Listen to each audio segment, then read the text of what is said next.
Bangalore വന്നിറങ്ങിയപ്പോൾ റൂമിലങ്ങനെ breakfast കഴിക്കാനായിട്ട് ഒന്നുമില്ല. അപ്പോൾ സെപ്റ്റോയിൽ കുറച്ച് സാധനങ്ങൾ ഓർഡർ ചെയ്യാനുണ്ടായിരുന്നു, വെള്ളം, മാഗി അങ്ങനെ. അപ്പോൾ അതിൻ്റെ കൂട്ടത്തിൽ ഒരു 3 ചപ്പാത്തി കണ്ടു. 3 ചപ്പാത്തിക്ക് 45 രൂപ. പക്ഷേ അതിൻ്റെ ഫോട്ടോയിൽ ചപ്പാത്തിയുടെ കൂടെ കുറച്ച് കറി കണ്ടു. അപ്പോൾ ഞാൻ 45 രൂപയ്ക്ക് ചപ്പാത്തിയും കറിയും കൂടി കിട്ടുമെന്ന് വെച്ചിട്ടാണ് ഞാൻ ഓർഡർ ചെയ്തത്. പക്ഷേ വന്നപ്പോൾ മനസ്സിലായത് അത് 3 ചപ്പാത്തി മാത്രമേ ഉള്ളൂ.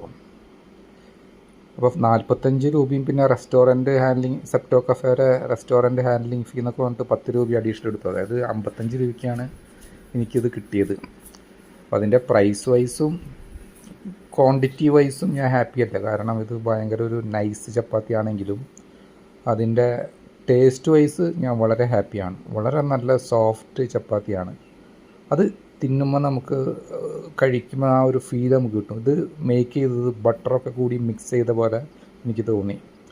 അപ്പോൾ മൊത്തത്തിൽ ഞാൻ ഓക്കെയാണ്. ഇതിൻ്റെ ടേസ്റ്റ് നോക്കുമ്പോൾ പ്രൈസ് കുറച്ച് കൂടിയാലും ഞാൻ ഹാപ്പിയാണ്. അപ്പോൾ കറിയൊന്നും ഇല്ലാത്ത കാരണം ഞാനൊരു ചായ ഉണ്ടാക്കി, കുറച്ച് കടുപ്പം കുറവുള്ള ചായയാണ്. അപ്പോൾ അതിൽ ചപ്പാത്തി മുക്കി തിന്നു. അപ്പോൾ ഇതാണ് എൻ്റെ ഇന്നത്തെ ബ്രേക്ക്ഫാസ്റ്റ്. നല്ലൊരു ക്വാളിറ്റി ഫീൽ ചെയ്തു. ക്വാണ്ടിറ്റി ഇല്ലെങ്കിലും ഞാൻ പറഞ്ഞ പോലെ നല്ലൊരു ക്വാളിറ്റി ചപ്പാത്തിക്ക് ഫീൽ ചെയ്യുന്നുണ്ട്. ഓക്കെ ഗൈസ്, അപ്പോൾ അടുത്ത വീഡിയോ ആയിട്ട് വീണ്ടും കാണാം.